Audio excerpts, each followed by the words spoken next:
नमस्कार, मी डॉक्टर श्रुती थिटे. आजच्या या व्हिडिओमध्ये आपण बघणार आहोत की शरीरामध्ये वातवृद्धी झाल्यास कोणती लक्षणं निर्माण होतात आणि त्यावर आपण घरगुती स्वरूपात काय चिकित्सा, काय उपाय करू शकतो. सगळ्यात आधी बघूया की वाताचे गुण कोणते. तत्र वृक्षो लघु शीतखरः सूक्ष्मश्चलो अनिलः.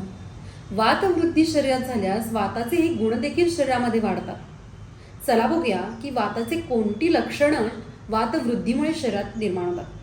सगळ्यात आधी लक्षण निर्माण होतं ते म्हणजे रुक्षता. शरीरामध्ये रुक्षता खूप प्रमाणात वाढते, म्हणजे शरीर खूप प्रमाणात कोरडं पडतं. विंटर सीझन म्हणजे हिवाळ्यामध्ये ज्या प्रकारे त्वचा कोरडी पडते त्या स्वरूपात वातवृद्धीमुळे शरीरात रुक्षता निर्माण होते. त्वचा कोरडी पडते, त्वचेला क्रॅक्स, भेगा पडतात. ओठ देखील रुक्ष होतात, कोरडे पडतात, ओठांच्या ठिकाणी भेगा पडतात किंवा ओठ फुटतात. केस देखील खूप प्रमाणात कोरडे होतात आणि केस गळतीचे प्रमाण खूप प्रमाणात वाढते. दुसरं लक्षण म्हणजे वेदना. वातवृद्धीमुळे शरीरामध्ये वेदनेचे प्रमाण खूप वाढते. सांधेदुखी वाढते, मान दुखणे, पाठ दुखणे, कंबर दुखणे यांसारखी लक्षणं खूप प्रमाणात दिसतात. सांध्यांमधून कटकट असा आवाज येत असतो. शरीरामध्ये रुक्षता वाढलेली असते, स्निग्धता कमी होते, त्यामुळे सांध्यांमधून कटकट असा आवाज येत असतो. वेदना किंवा सांधेदुखी हे जे लक्षण आहे तर ते पावसाळ्यामध्ये किंवा हिवाळ्यामध्ये खूप प्रमाणात दिसते. का तर वाताचा गुण शीत आहे. हा गुण शरीरामध्ये खूप प्रमाणात वाढलेला आहे, म्हणजे शीत हा गुण शरीरात जास्त प्रमाणात वाढलेला आहे. बाहेरचं वातावरण देखील शीत आहे, त्यामुळे वेदना किंवा सांधेदुखी हे लक्षण पावसाळ्यामध्ये किंवा हिवाळ्यामध्ये जास्त स्वरूपात दिसते. महिलांमध्ये मासिक पाळीच्या वेळी पोटदुखी हे जे लक्षण आहे तर ते वातवृद्धीमुळेच दिसून येत असते.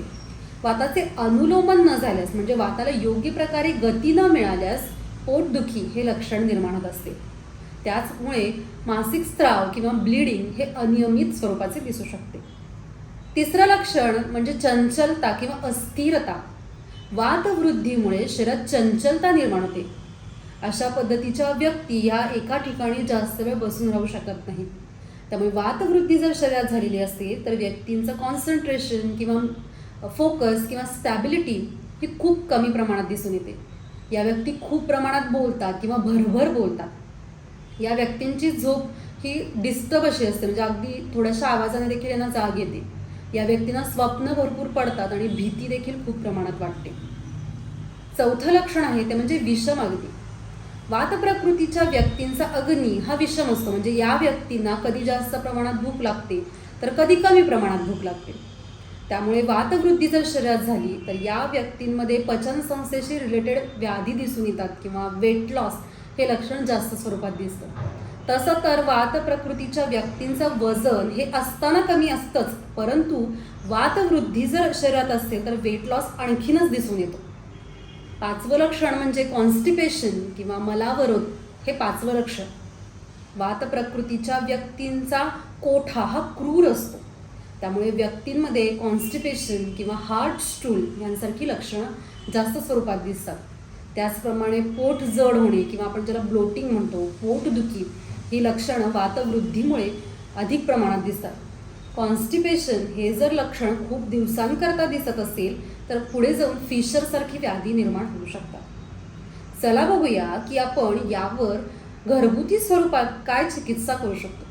त्यासाठी सगळ्यात आधी सांगितलेला उपाय म्हणजे स्नेहप्रयोग. म्हणजेच काय तर तिळ तेल. आयुर्वेदामध्ये तिळ तेल हे वातासाठी अतिशय उत्तम सांगितलेलं आहे. का तर तिळ तेल हे स्निग्ध आहे. वात हा वृक्ष आहे, वाताचा वृक्ष गुण वाढलेला आहे. तिळ तेल स्निग्ध आहे, त्यामुळे वृक्षता कमी करण्यास तिळ तेल मदत करत असतं. त्याचप्रमाणे तिळ तेल हे उष्णवीर्यात्मक आहे.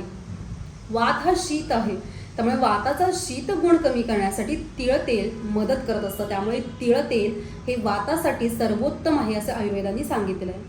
त्याकरिता तुम्ही गरम पाण्यामध्ये 1 चमचा तिळ तेल घालून त्याचं सेवन करू शकता. त्याचप्रमाणे आहारामध्ये देखील तिळ तेलाचा समावेश करू शकता. गाईच्या तुपाचं सेवन करू शकता. गाईचं तूप हे वात आणि पित्त कमी करणार आहे, त्यामुळे आहारामध्ये तुम्ही गाईच्या तुपाचं सेवन करू शकता. त्यानंतरचा उपाय म्हणजे अभ्यंग. तुम्ही काय करू शकता की तिळ तेल गरम करून अभ्यंग करू शकता. म्हणजे काय, ज्याला आपण एक्सटर्नल ऑइलिंग म्हणतो. तर सर्व शरीराला तिळ तेलाने मसाज करू शकता. सर्वाभ्यंग म्हणजे सर्व शरीराला अभ्यंग करणं जर शक्य नसेल तर तुम्ही पादाभ्यंग म्हणजे तळपायाला कोमट करून तिळ तेल लावू शकता. याचे देखील खूप फायदे आहेत. याने झोप देखील खूप छान लागते. शिरोअभ्यंग करू शकता. त्याचप्रमाणे तिळ तेलाचे काही ड्रॉप्स तुम्ही तुमच्या नाकामध्ये देखील सोडू शकता की जेणेकरून शरीरामध्ये जी वातवृद्धी झालेली आहे तर ती कमी होण्यास मदत होईल. आहार कोणत्या स्वरूपाचा घ्यायचा आहे तर मधुर आम्ल लवण म्हणजे गोड, आंबट आणि खारट पदार्थांचं सेवन हे आहारामध्ये जास्त स्वरूपात करायचं आहे. आहार हा ताजा, हलका परंतु स्निग्धतापूर्ण असा असायला हवा. आता बघूया की वातवृद्धी शरीरात झाली असेल तर व्यायाम कसा करायचा आहे. या व्यक्तींनी खूप जास्त प्रमाणात व्यायाम करायचा नाही. म्हणजे खूप जास्त प्रमाणात जिम करणं, भरभर चालणं यांसारखे व्यायाम करायचे नाहीत की जेणेकरून आणखीनच शरीरामध्ये वातवृद्धी होईल. त्याकरिता तुम्ही मेडिटेशन, सूर्यनमस्कार, प्राणायाम, ओंकार हे करू शकता की जेणेकरून शरीरामध्ये जी चंचलता वाढलेली आहे तर ती कमी होण्यासाठी मदत होईल. बघूया की तुम्ही औषधं कोणती घेऊ शकता. यामध्ये तुम्ही दशमूलक वात, महारासनाधिक वात, त्याच्यानंतर द्राक्षासव, बलासव, अश्वगंधारिष्ट यांसारखे आसवारिष्टांचं तुम्ही सेवन करू शकता. त्याचप्रमाणे ज्येष्ठमध चूर्ण, शतावरी चूर्ण 1 ते 2 चमचे दुधातून तुम्ही सेवन करू शकता. मात्र हे वैद्यकीय सल्ल्यानेच घ्यावं असं मी सांगेन. पंचकर्मातली कोणती चिकित्सा वातवृद्धीसाठी योग्य आहे तर बस्ती ही पंचकर्मातली चिकित्सा वातवृद्धीसाठी अतिशय उत्तम सांगितली आहे. की जो शरीरात वाढलेला वात आहे तर तो कमी करण्यासाठी बस्ती, ज्याला आपण बोलीभाषेत एनिमा म्हणतो, तर ही सगळ्यात उत्तम अशी चिकित्सा सांगितलेली आहे. की यामध्ये आयुर्वेदिक काढे किंवा आयुर्वेदिक तेलं ही गुदद्वाराद्वारे शरीरामध्ये समाविष्ट केली जातात आणि शरीरात जो वाढलेला वात आहे तर तो शरीराबाहेर काढण्यासाठी मदत होते.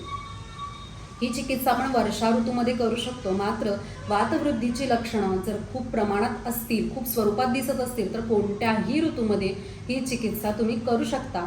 परंतु ही चिकित्सा वैद्यकीय सल्ल्यानेच करावी असं मी इथे सांगेन. हा व्हिडिओ तुम्हाला महत्त्वपूर्ण वाटला असेल तर जास्तीत जास्त लोकांपर्यंत हा शेअर करा, लाईक करा. काही शंका असतील तर कमेंट बॉक्समध्ये नक्की विचारा. भेटूया पुढच्या व्हिडिओमध्ये. तोपर्यंत नमस्कार.